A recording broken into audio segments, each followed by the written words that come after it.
উফ বাবা, আর না। এবার তো ছাড়ো, ব্যথা লাগছে। আমার ডাবগুলি তুমি একদম চেপে দিচ্ছ বাবা। আমার আর সহ্য হচ্ছে না। এবার তোমার কলাখা দাও, আর আমার গুহার ভেতরে আর জোরে জোরে আমাকে করো। আহ আহ এভাবেই চলতে থাকলো। পুরো গল্পটি পড়লে তোমার টকবক করে পানি চলে আসবে। চলো শুরু করি আজকের গল্প।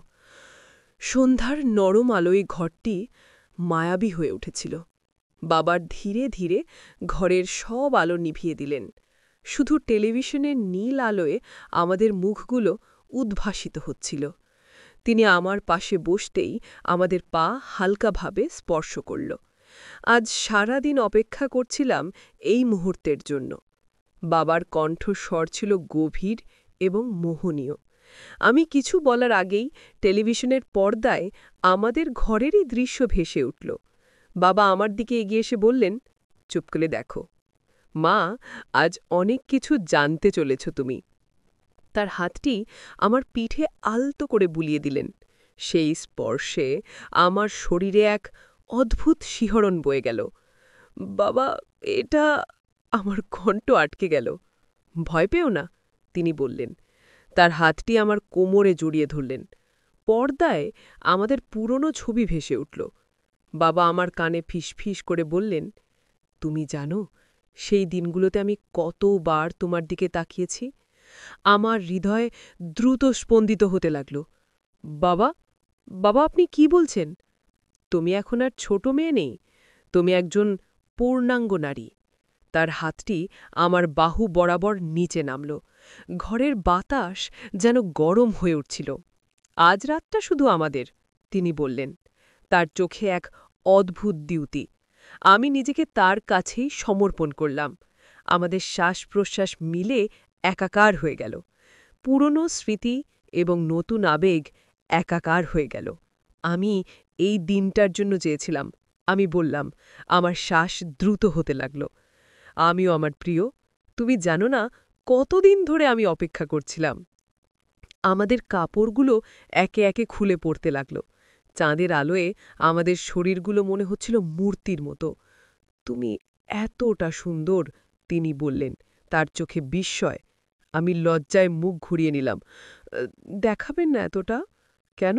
আমি তো শুধু সৌন্দর্য উপভোগ করছি। তিনি হাসলেন। তারপর আমরা একে অপরকে আবিষ্কার করতে লাগলাম। প্রতিটি স্পর্শ ছিল নতুন, কিন্তু মনে হচ্ছিল যেন এই স্পর্শের জন্য আমরা সারা জীবন অপেক্ষা করেছিলাম। আজ রাতটা আমাদের, আমি ফিস ফিস করে বললাম। হ্যাঁ, শুধু আমাদের। তিনি সম্মত হলেন। ঘরের বাতাসে যেন প্রেমের গন্ধ ভাসছিল। আমরা দুজনেই বুঝতে পারছিলাম যে আমাদের সম্পর্ক আজ থেকে সম্পূর্ণ নতুন এক পর্যায়ে প্রবেশ করছে। তুমি কি ভাববে পরের পর্বের জন্য? আমি জিজ্ঞাসা করলাম। সেটা আমরা একসাথে লিখব, তিনি বললেন, আমার হাতটি চেপে ধরে। আর আমরা সেই রাতটাকে আমাদের মতো করে উপভোগ করতে লাগলাম। জানতাম যে এটি আমাদের সম্পর্কের শুধু শুরুমাত্র। ভোরের আলো ফুটতে শুরু করলে আমরা বুঝতে পারলাম রাত শেষের পথে। চাঁদের আলো আস্তে আস্তে ম্লান হয়ে যাচ্ছিল, আর পূর্বাকাশে সূর্যের প্রথম রশ্মি দেখা দিয়েছিল। বাবা আমাকে আরও জড়িয়ে ধরলেন। এই রাতটা আমার জীবনের সবচেয়ে সুন্দর রাত ছিল। আমি তার বুকের উপর মাথা রেখে বললাম, আমারও। কিন্তু এখন কি হবে? আমরা কি সমাজের মুখোমুখি হতে পারব? তিনি আমার চিবুক স্পর্শ করে বললেন, সমাজ কি বলবে সেটা গুরুত্বপূর্ণ নয়। গুরুত্বপূর্ণ হলো আমরা একে অপরকে খুঁজে পেয়েছি। আমরা উঠে বসলাম। ঘরটা এখন ভোরের আলো ছড়িয়ে পড়ছিল। সব কিছুই ভিন্ন দেখাচ্ছিল, আরও সুন্দর, আরও অর্থবহ। তোমাকে একটা কথা বলি, বাবা গম্ভীর হয়ে বললেন। আমাদের এই সম্পর্ক আমাদেরই থাকবে। বাইরের দুনিয়া কখনোই বুঝবে না কতটা গভীর আমাদের বন্ধন। আমি হাসলাম। তাই কি? আমরা কি চিরকাল লুকিয়ে থাকব? না, তিনি বললেন। আমরা শিখব কিভাবে সময়ের সাথে সাথে এই সম্পর্ককে সামনে নিতে হয়। আজ থেকে আমরা নতুনভাবে শুরু করব। আমরা একসাথে বারান্দায় গেলাম। সকালের বাতাস আমাদের গায়ে লাগছিল। মনে হচ্ছিল যেন পুরো পৃথিবী আজ আমাদের জন্য উৎসব করতে বেরিয়েছে। জানো, বাবা বললেন, আজ আমি প্রথমবারের মতো অনুভব করছি যে জীবন সত্যিই সুন্দর। আর আমি অনুভব করছি যে ভালোবাসার কোনো বাধা নেই। আমি যোগ করলাম। সেই দিন থেকে আমরা আমাদের সম্পর্ককে নতুনভাবে গড়ে তুললাম। আমরা শিখলাম কিভাবে বাবা-মেয়ের সম্পর্কে সীমা রেখেও একে অপরের জন্য সম্পূর্ণভাবে থাকতে হয়। ১ বছর পর আমরা এখনো একসাথে আছি, কিন্তু এখন আমাদের সম্পর্ক হয়েছে আরও পরিপক্ক, আরও গভীর। আমরা শিখেছি কিভাবে সমাজের মধ্যে থেকেও আমাদের বিশেষ বন্ধনকে লালন করতে হয়। কখনো কি অনুশোচনা করো? আমি একদিন জিজ্ঞাসা করলাম। বাবা হাসলেন। একদিনের জন্য না, তুমি আমার জীবনের সবচেয়ে সুন্দর আবিষ্কার। আর আজ যখন আমরা একসাথে বসে সূর্যাস্ত দেখি, তখন আমি জানি যে ভালোবাসা সত্যিই সব বাধা অতিক্রম করতে পারে। আমাদের গল্প হয়তো সমাজের চোখে ভিন্ন, কিন্তু আমাদের হৃদয়ের জন্য এটি সম্পূর্ণ এবং সত্য। কয়েক মাস কেটে গেছে। একদিন সন্ধ্যায় আমরা দুজনেই বারান্দায় বসে আছি। বাবা গভীরভাবে আমার দিকে তাকিয়ে বললেন, মা, আমরা একটা বড় ভুল করেছি। আমি তার চোখের দিকে তাকিয়ে বুঝতে পারলাম তিনি কি বলতে চাইছেন। হ্যাঁ বাবা, আমিও এই বিষয়টি নিয়ে অনেক চিন্তা করেছি। বাবা আমার হাতটি নিজের হাতের মধ্যে নিলেন।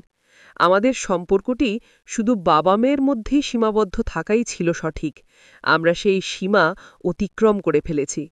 আমার চোখে পানি জমে এলো। কিন্তু আমরা তো একে অপরকে অনেক বেশি ভালোবাসি। বাবা, ভালোবাসার অনেক রূপ আছে বেটা। বাবা মৃদু হাসলেন। কিন্তু বাবা মেয়ের ভালোবাসাই সবচেয়ে পবিত্র এবং সুন্দর।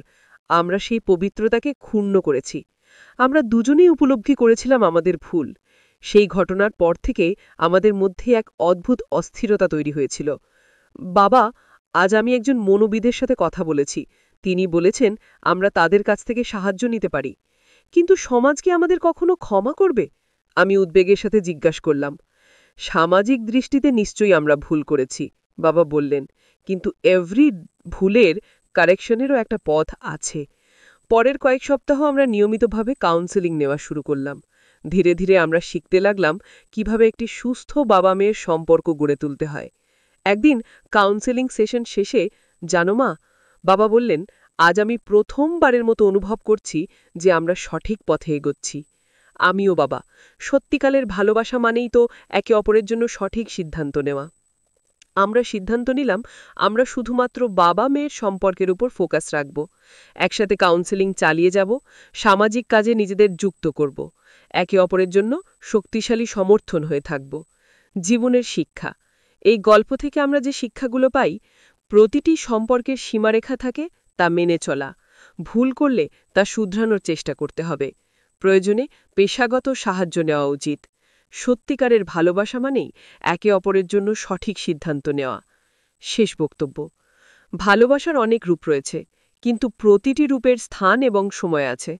সঠিক সম্পর্কই ব্রিংস আসল শান্তি এবং জীবনকে পরিপূর্ণতা দান।